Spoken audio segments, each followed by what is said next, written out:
It is the 11th day of rescue operations in Uttarkashi, where 41 workers are still trapped inside the tunnel. Remember, a portion of it had crashed a few days ago, but there was a glimmer of hope as the first images of the trapped workers was shared by the rescue team, showing them interacting through an endoscopy camera. Today, government officials said in a briefing that there was a multi-pronged approach that was being followed to rescue the workers, and that the government was hopeful to bring all the 41 men out alive. However, the officials have refused to give a timeline to this operation. This is not an easy challenge, so we are exploring every option.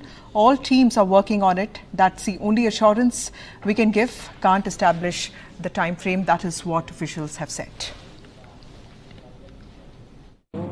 हमारी 800 mm की pipe हम 900 mm dia pipe के अंदर हम push कर रहे थे और वो करीबन 21 मीटर 900 mm डाया की पाइप पहले से मौजूद थी, तो 800 mm की पाइप भी हमने 21 मीटर तक प्लेस कर दी, पुश कर दिया। उसके बाद हमारी ड्रिलिंग ऑगर मशीन द्वारा वो शुरुआत हमने की रात को करीबन 1:45 बजे और 12:45 1:45 बजे, और अब तक ये मुझे बेहद खुशी है ये आप लोग से शेयर करते हुए कि 3 और पाइप जो जिसका मतलब है करीब और 18 मीटर, तो 21 + 18 39 मीटर हमारी ड्रिलिंग हो चुकी है और हमने पाइप भी 800 mm का उसमें प्लेस कर दिया है। ये हमारे लिए काफी खुशी की बात है कि हम और तेजी से आगे बढ़ रहे हैं। Well, the current situation at the moment is that they're drilling away, doing the augering inside the tunnel.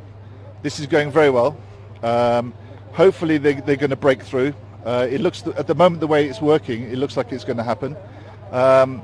For us within L&T, what we're doing is we're providing support and guidance and advice in terms of the work they're doing. But in addition to that, we're also providing some manpower, and then we'll be assisting with doing the mini tunneling as well, the micro tunneling as well. So that's an alternative plan that is coming to place. And if we need to use that, hopefully we don't need to do that.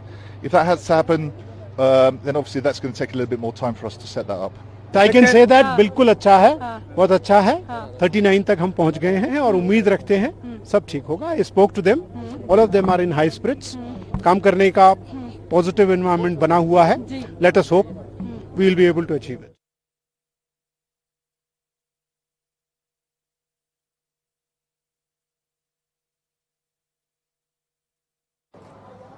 Yeah, certainly half the job is what we've been told is done, but it is time consuming, as we have been highlighting the fact that the auger machine which we have been talking about has its own limitations, that you can't continue that you can't operate it continuously for hours because it gets overheated, then it has got its iron blades, and there is always a risk that you don't know what are the contents of that entire rubble which has fallen from top of the tunnel. And yesterday also the Secretary of Ministry of Roads and Transport has also highlighted that how the limitation of auger machine is that if it is clearing the rubble, if it is drilling and clearing the rubble, if it hits any metal part, then the operation stops. And that is why they are doing it very cautiously, that they don't end up hitting anything which is of metallic nature, and also not to harm or not to damage the blades of that auger machine. If you see behind me, I'll just show you the kind of machinery we have got here since morning, and all sort of drilling machines, all sort of trolleys which are carrying,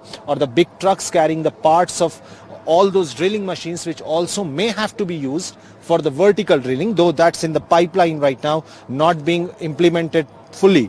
But we'll also talk about that what happens since the job is done as of now, as we are being told by the experts that they are halfway through to that clearing the rubble which has occupied between 50 to 70 meters as of now, and we don't know the exact sort of the area covered by the rubble, because how do you find that? Every time you drill, the authorities are sending a pipe which is of 6 meters.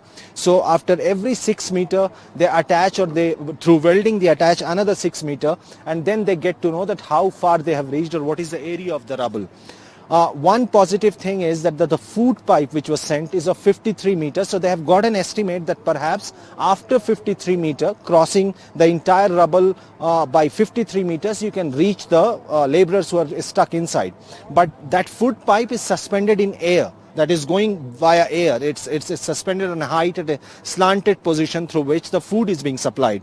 But for the people to come out, that pipe through which the people have to come out is going on the ground. That has been laid on the ground with the drilling machine. So that may take more time and that may have a more distance to cover. That's the challenge. That's the difference between the food pipe through which the food is being supplied to the laborers who are trapped there, and the difference between the pipe through which they have to take the people out of the tunnel.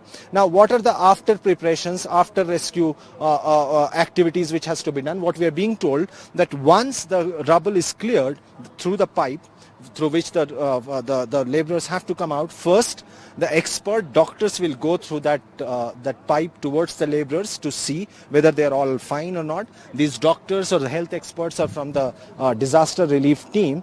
They will go and check the oxygen availability. They may be carrying oxygen cylinders with them to check the health conditions of all the 41 people trapped there. And then the most vulnerable one will be pulled out first. Now, what are the after preparations are, if you can see on that side, if I'll show my camera, ask my camera person to show you on my right, all those people in the uniform are part of the rescue team. There also the SDRF and NDRF teams are there, the health experts are there. So first they will brought in there. From there, the ambulances which have been lined up here, they will be immediately be rushed to the district hospital, where an emergency ward has been created under strict guidance of the health experts. And if somebody is found to be weak, to be more vulnerable, or they have health complications as such, since they have been trapped in the tunnel for the last 12 days, then they may be flown to the AIIMS Rishikesh center. That is what the plan is. So everybody with bated breath is waiting for the rescue team to announce that whether or how far they have reached in rescuing or in reaching towards the laborers, that how much distance have they covered and what is the remaining distance, because nobody knows the exact area which is under the rubble. And also for the viewers to understand that the laborers in this tunnel are blocked from two sides. From this side, this is the rubble, and from the other side there is an under construction blockade. So they are blocked from two sides. So the drilling is happening from both the sides, as we have mentioned earlier, but the one happening from this front end of the tunnel is the best bet for the rescue team to reach near the trapped laborers inside the tunnel.